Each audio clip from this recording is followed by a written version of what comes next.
नमस्कार, राजस्थान लाइव में आप सभी का स्वागत है और आपके साथ मैं हूं आयुष निकी। तो चलिए नजर डालते हैं राजस्थान की कुछ अहम खबरों पर। प्रदेश में राजस्थान बोर्ड ऑफ मुस्लिम वक्फ की बेशकीमती संपत्तियों को आए दिन खुर्द-बुर्द करने की शिकायतें मिलती रहती है, जिसके तहत बोर्ड खुद के सीधे अधीन वाली संपत्तियों को अतिक्रमण से बचाने के लिए कोई कसर नहीं छोड़ रहा, ताकि संपत्तियों को अतिक्रमण मुक्त रखा जा सके और संपत्ति को खुर्द-बुर्द करने वालों के खिलाफ शिकंजा कसा जा सके। फिलहाल बोर्ड की संपत्तियों पर जनोपयोगी योजनाएं संचालित करने की कवायद जारी है, जिसे लेकर हाल ही बोर्ड की बैठक में लंबे समय से काबिज वक्फ कमेटियों को हटाने और नई वक्फ कमेटियों को जिम्मेदारी देने का जिक्र बोर्ड अध्यक्ष खानू खान बुधवाली ने दिया था।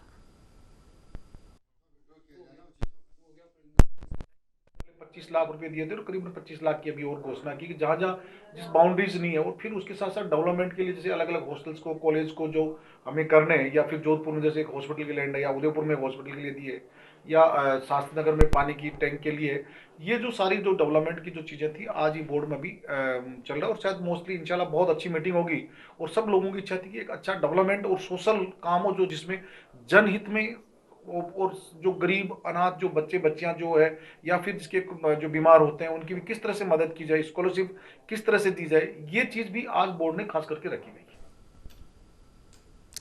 तो वहीं महिला बाल विकास विभाग ने एनटीटी परीक्षा 2018 के पात्र 504 अभ्यर्थियों ने नियुक्ति की मांग को लेकर मंत्री ममता भूपेश के सरकारी आवास पर धरना दिया। इस दौरान बड़ी संख्या में पहुंचे अभ्यर्थियों ने मंत्री के बंगले पर धरना देकर विभाग के अधिकारियों और मंत्री से मुलाकात की, जिसके बाद मंत्री ने एनटीटी अभ्यर्थियों के प्रतिनिधिमंडल से मुलाकात कर नियुक्तियों में आ रही अड़चन के लिए जांच कमेटी गठित कर नियुक्ति दिलवाने का आश्वासन दिया है। तो वहीं एनटीटी संघ के अभ्यर्थियों ने नियुक्ति नहीं दिए जाने तक धरना जारी रखने की बात कही।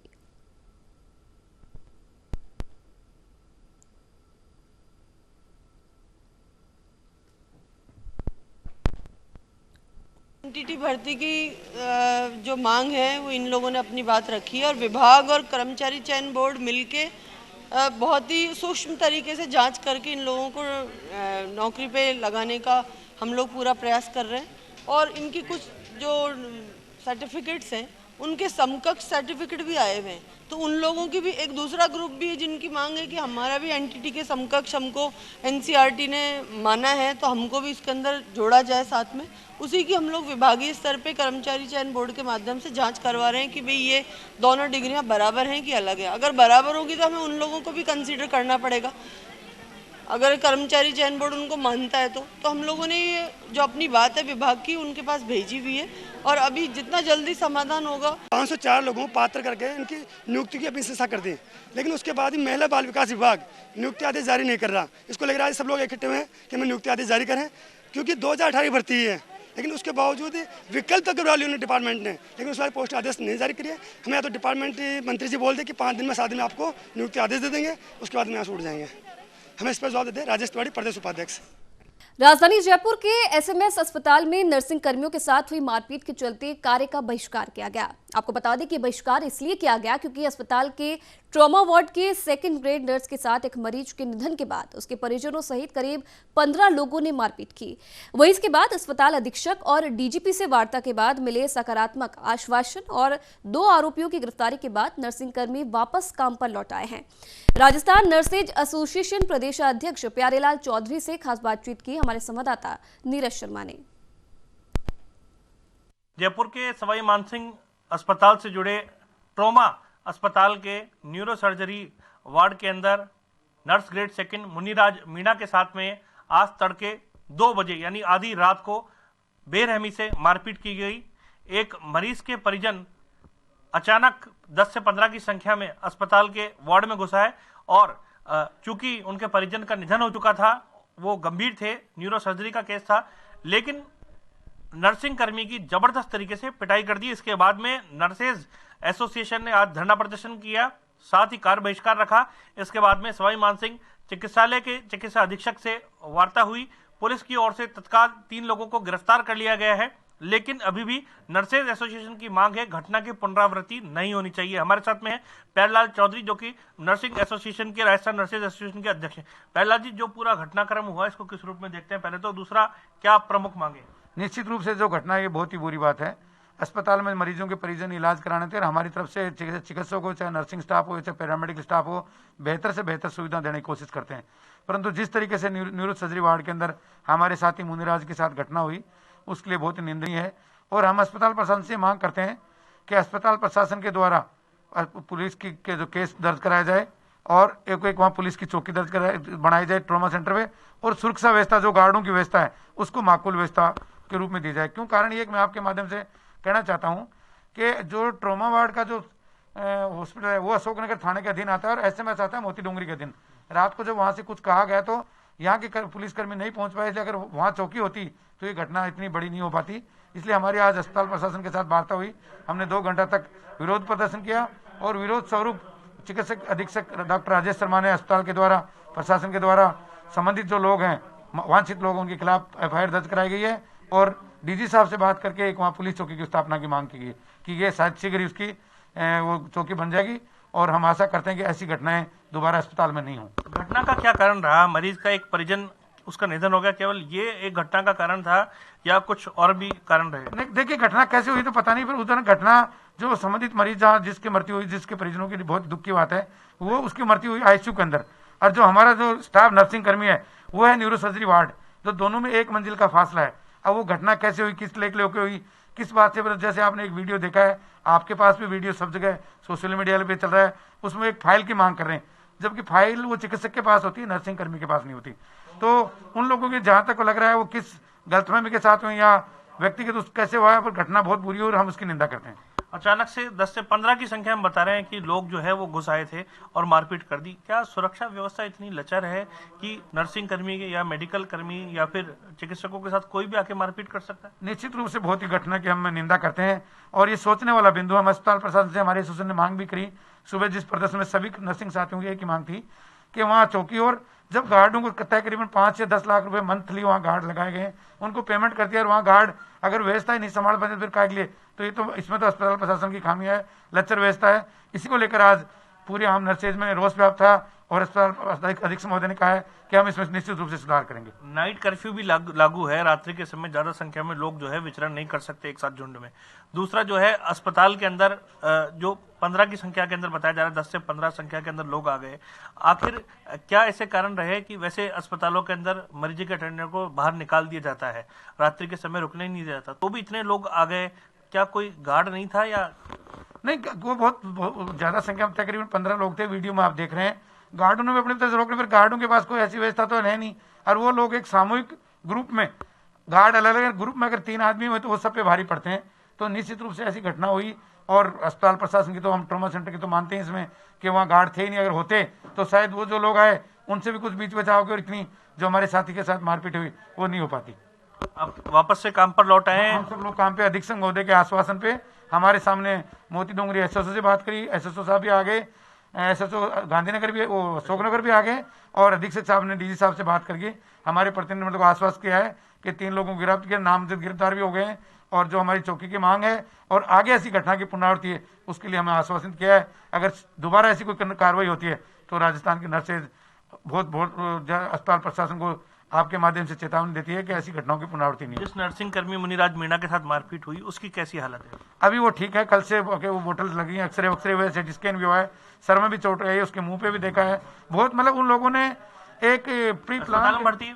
हाँ, अस्पताल में ट्रॉमा सेंटर में भर्ती है वो अभी, वार्ड नंबर 113 जो पोलिट्रोमा जो एक्सीडेंट होते हैं वो इसी में भर्ती हैं और उसको प्रॉब्लम है, पर अभी उसकी स्थिति में कुछ सुधार है। तो हमारे चिकित्सक और अधीक्षक महोदय बराबर उसकी सेहत के ऊपर ध्यान रख रहे हैं। शुक्रिया।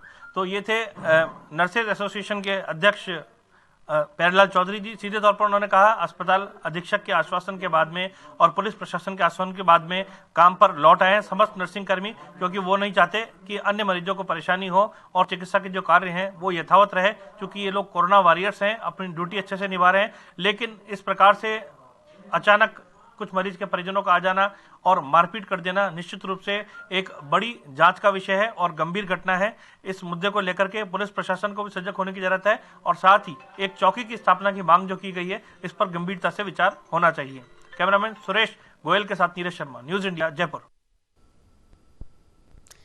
तो वहीं जयपुर के एसएमएस अस्पताल के चिकित्सा अधीक्षक डॉक्टर राजेश शर्मा ने ट्रॉमेटोलॉजी में एक नर्सिंग कर्मी के साथ हुई मारपीट की घटना की कड़ी निंदा की है। उन्होंने इस मामले में पुलिस में एफआईआर भी दी है और साथ ही डीजीपी से अशोकनगर थाने की एक पुलिस चौकी ट्रॉमा बिल्डिंग परिसर में स्थापित करने की मांग रखी है।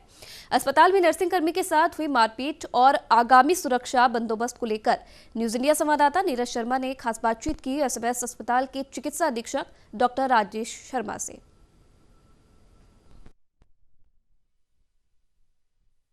जयपुर के सवाई मानसिंह चिकित्सालय से संबद्ध ट्रॉमा वार्ड के अंदर न्यूरो सर्जरी के अंदर एक पेशेंट की मृत्यु होने पर, जो कि गंभीर था, उसके परिजनों ने नर्सिंग कर्मी के साथ जमकर रात को मारपीट करी, लात घूंसे चलाए और इस घटना से नर्सिंग कर्मी जो है उनमें आक्रोश है, उन्होंने कार्य बहिष्कार कर दिया है। हमारे साथ में सवाई मानसिंह चिकित्सालय के चिकित्सा अधीक्षक डॉक्टर राजेश शर्मा जी। सर, बार बार इस प्रकार की घटना हो रही है, एक नर्सिंग कर्मी को बुरी तरह मारा गया है। देखिए, जो इस तरह की घटना है बहुत ही दुर्भाग्यपूर्ण है और चिकित्सालय प्रशासन हम सब इसकी बहुत भर्त्सना करते हैं। मरीज के जो परिजनों ने आवेश में आके जो ये तोड़ फोड़ और ये जो की, बहुत ही निंदनीय कार्य है और इसमें से हमने पुलिस प्रशासन को बात करके 3 जनों को अरेस्ट कर लिया गया है। कॉलेज हॉस्पिटल प्रशासन द्वारा एफआईआर लॉन्च कराई जा रही है और बाकी को भी तुरंत अरेस्ट करने की पुलिस प्रशासन से मांग की गई है। सर, क्या क्या धाराएं बनेंगी, क्योंकि मामला गंभीर है, अस्पताल के अंदर प्रेमिसेस के अंदर आकर के, और अचानक से इतने सारे लोग कैसे आ गए? देखिए, एक साथ ये 15-20 जने इकट्ठे होके आए और उन्होंने जाके वहाँ तोड़फोड़ की, तो इसलिए जो इसकी निंदा बहुत भर्त्सनीय है। कार्य पे रहते हुए किसी भी जो है चिकित्सा कर्मी से मारपीट करना बहुत ही निंदनीय अपराध है और इसको जो है इसके खिलाफ जो पुलिस ने हमने जो भी धाराएं बनेगी वो लगाएंगे। नर्सिंग कर्मियों का प्रतिनिधिमंडल भी आपसे मिला है, क्या बात कही उन्होंने, क्या प्रकरण था पूरा? लेकिन नर्सिंग जो प्रतिनिधि है और सारे हम एक ही परिवार के मेंबर है, हमने उनसे बैठ के बातचीत की और इस घटना की पुनरावृत्ति न हो और दोषियों के खिलाफ कार्रवाई हो, उनके खिलाफ अरेस्ट हो, इसके बारे में हमने विचार विमर्श किया है और पुलिस प्रशासन को कहा है कि इनको जल्दी से जल्दी बाकी बचे हुए जो हैं ये दोषी, उनको भी तुरंत अरेस्ट किया जाए। सर, ये भी मांग उठ रही है, जिस तरीके से प्राइवेट हॉस्पिटल्स में सुरक्षा कर्मी तैनात रहते हैं, हर किसी को प्रवेश नहीं दिया जाता, इस प्रकार सरकारी अस्पतालों में भी सरकार को व्यवस्था करनी होगी। पहले भी कुछ लगाए गए थे इस प्रकार के निजी गार्ड्स, लेकिन बाद में उनको हटा दिया गया। देखिए, जो एक पूरी प्रक्रिया है कि टेंडर से लेके जो सरकारी है उस पर हम कर रहे हैं कि बेटर से अच्छे जो है सुरक्षा कर्मी हो। पहले रैक्सको के जो आते थे, तो ये नई प्रक्रिया के तहत जल्दी से जल्दी और भी जो है अच्छे पर गार्ड्स लगाए जाएंगे। लेकिन जब एक साथ 15-20 जने आ गए तो हम ये जो है पुलिस प्रशासन से मांग भी कर रहे हैं कि जो ट्रॉमा सेंटर में एक अलग से चौकी की स्थापना की जाए ताकि इस तरह की घटना न हो। तो अस्पताल के चिकित्सा अधीक्षक डॉक्टर राजेश शर्मा खुद बेहद संवेदनशील इस मामले को लेकर के हैं। जैसे कि उन्होंने जानकारी दी, 3 लोगों को इस मामले में अरेस्ट किया जा चुका है। नर्सिंग कर्मियों को काम पर जो है लौटा दिया गया है, सभी नर्सिंग कर्मी वापस काम पर लौट गए हैं। निश्चित रूप से इस प्रकार की घटनाएं जो हैं वो चिंताजनक है। आम लोगों को भी समझना चाहिए कि अस्पतालों में जब न्यूरो सर्जरी का केस है तो अगर इसमें डेथ परसेंटेज जो होती है वो कहीं ना कहीं बढ़ जाती है और ऐसे प्रकरणों में आरोप लगा देना केवल और उसके आधार पर बड़ी संख्या में लोगों को घुसना कहीं ना कहीं अमानवीय हरकत कहा जा सकता है। कैमरामैन सुरेश गोयल के साथ नीरज शर्मा, न्यूज इंडिया, जयपुर। तो वहीं दूसरी तरफ राजधानी जयपुर के मुहाना इलाके में सीएसटी टीम ने अवैध शराब और गांजे के खिलाफ एक बड़ी कार्रवाई की है। दरअसल पुलिस को सूचना मिली थी कि मुहाना इलाके में महिला संती सासी अवैध रूप से शराब और गांजा बेच रही थी, जिसके बाद पुलिस ने टीम गठित कर इलाके में दबिश दी और आरोपी महिला को गिरफ्तार किया है। वहीं महिला के कब्जे से 1100 ग्राम गांजा और अलग अलग ब्रांड की अवैध शराब भी बरामद की गई है। जानकारी के मुताबिक हरियाणा के पलवल की रहने वाली है ये महिला है। फिलहाल पुलिस पूरे मामले की जांच कर रही है।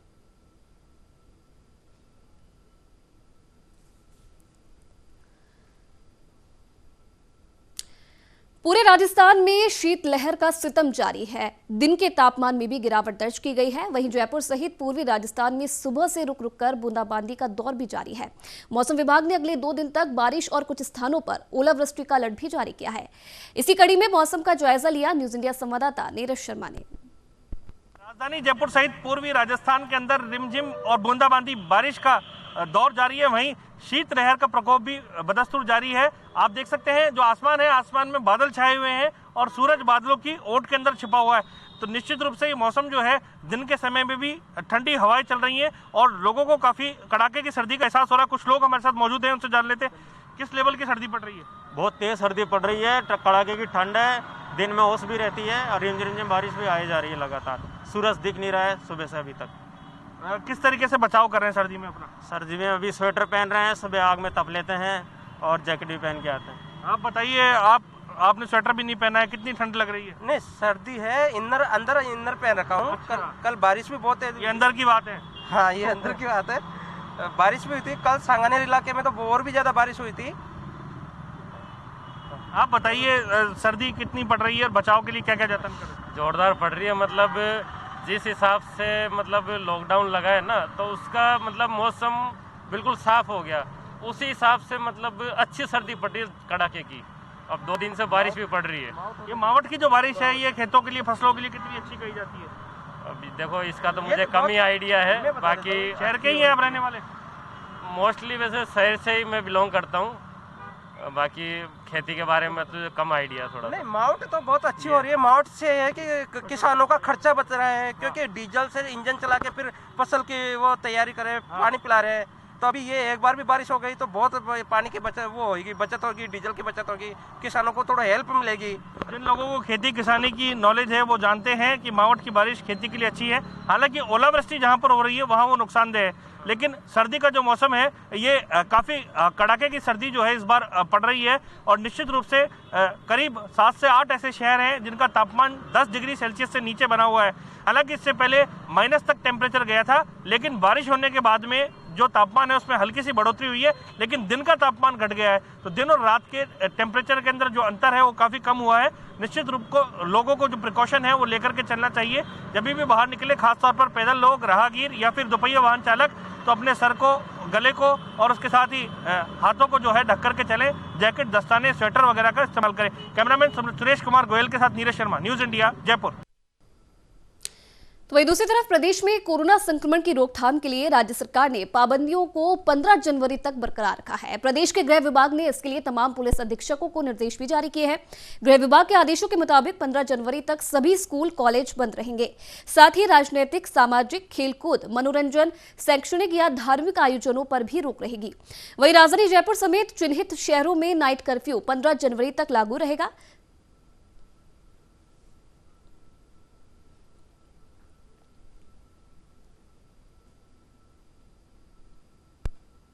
विभाग के आदेश के अनुसार 15 जनवरी तक ये जो नाइट कर्फ्यू था 8 से 6 बजे तक का, 8 बजे PM से लेकर अगले सुबह 6 AM तक का ये बढ़ा दिया गया है। तो जो व्यवस्थाएं थी वो यथास्थिति में रहेंगी। पहले की भांति जो नाकेबंदी की हमारा कार्यक्रम था वो चलता रहेगा। सायंकालीन गश्त SHOs की चल रही, जो कि शाम को दुकानों को बंद कराना सुनिश्चित करते हैं और साथ में समझाइश भी कर रहे हैं। अगर कोई फिर भी इसका उल्लंघन करता है तो उनके खिलाफ कार्रवाई की जाएगी।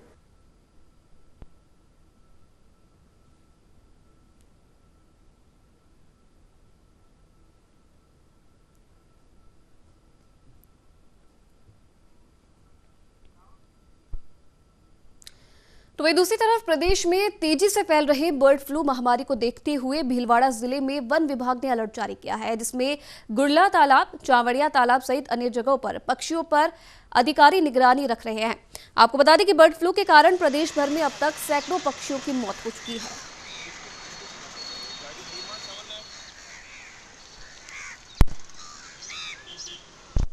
प्रदेश भर में एवियन इन्फ्लुएंजा, जिसको बर्ड फ्लू के नाम से जाना जाता है, कई पक्षियों की मौत की खबरें सामने आ रही हैं, जिसमें हनुमानगढ़, बारां, झालावाड़, जोधपुर, इस तरह के कुछ जिलों में बर्ड फ्लू से पक्षियों की, जिसमें कौवे और अन्य पक्षी हैं, उनकी मौत की खबरें आ रही हैं। इस पैंडेमिक को दृष्टिगत रखते हुए प्रधान मुख्य वन संरक्षक, मुख्य वन्यजीव प्रतिपालक ने पूरे प्रदेश भर में एक कोशिश रहने के लिए सभी डिपार्टमेंट के सभी अधिकारियों को कहा गया है।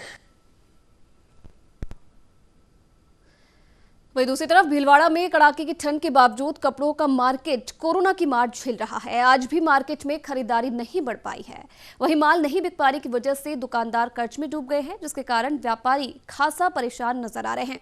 आपको बता दें कि इस बार नेपाली बाजार नहीं सजने से भी यहां के व्यापारियों को नुकसान हो रहा है।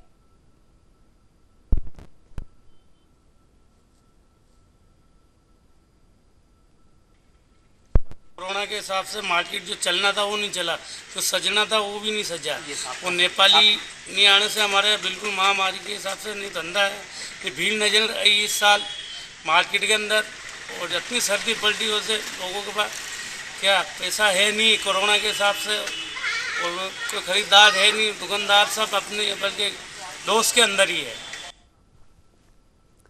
तो वही दूसरी तरफ सीकर में पुलिस ने चाइनीज मांझे के खिलाफ एक बड़ी कार्रवाई को अंजाम दिया है। कार्रवाई में पुलिस ने आरोपी के पास से 12 कार्टन से भरी 650 चाइनीज मांझे की चरखी जब्त कर उसे गिरफ्तार किया है। इसके अलावा फतेहपुर कोतवाली पुलिस ने एक दुकान से 115 चरखी चाइनीज मांझे की भी जब्त की है। फिलहाल पुलिस ने आरोपियों के खिलाफ मामला दर्ज कर आगे की कार्रवाई शुरू कर दी है।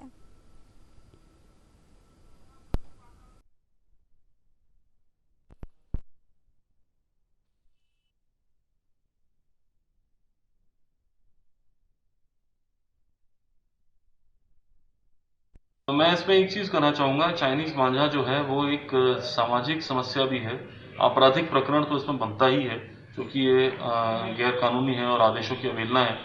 लेकिन इसमें हमें ये भी समझना पड़ेगा कि पुलिस और प्रशासन की तरफ से काफ़ी बड़े स्तर पर कार्रवाई की गई है इस बार, जिसमें कि सैकड़ों की संख्या में करीब रोज़ हमारी चरखियाँ जब्त हो रही हैं। और जो है अब हम लोग अगले चरण पर भी पहुँच रहे हैं कि जहाँ से ट्रांसपोर्ट किया जा रहा है हम लोग उसको रास्ते में ही पकड़ रहे हैं। हम लोग प्रयास कर रहे हैं कि और आगे जाकर उसको सोर्स पर ही पकड़ने का प्रयास करें।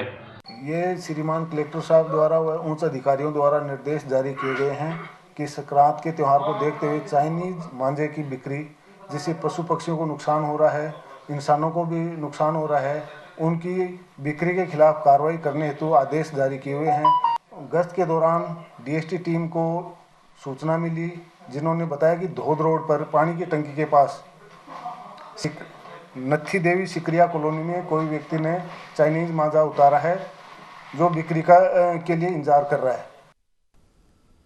तो वही जोधपुर में आशा सहयोगिनियों ने नियमितीकरण की मांग को लेकर मुख्यमंत्री के नाम जिला कलेक्टर को ज्ञापन सौंपा है, जिसे लेकर आशा सहयोगिनी ने बताया कि महिला एवं बाल विकास विभाग में कार्यरत आंगनवाड़ी आशा सहयोगिनी के रूप में कार्यरत है, जो कि पिछले लंबे समय से कार्य करने के बावजूद भी सरकार उन्हें नियमित नहीं कर रही है। साथ ही 2 विभागों में कार्य उनसे करवाया जा रहा है, साथ ही उसके बावजूद भी मानदेय मात्र अल्प दिया जा रहा है। उनकी मांग है कि जल्द से जल्द उन्हें नियमित किया जाए और इन्हीं मांगों को लेकर जिला कलेक्टर के नाम उन्होंने मुख्यमंत्री को ज्ञापन भी सौंपा।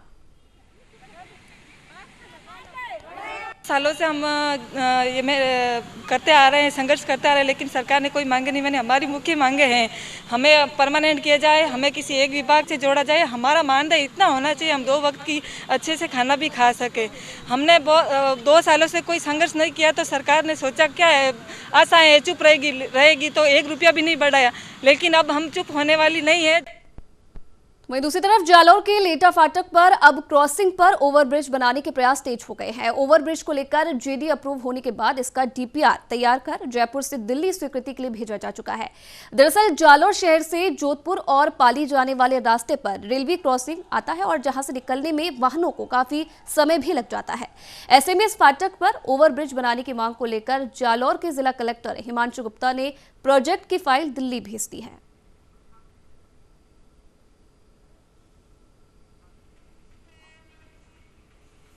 तो चलिए, राजस्थान लाइव में फिलहाल इतना ही। देश विदेश की तमाम खबरों के लिए आप देखते रहिए न्यूज़ इंडिया।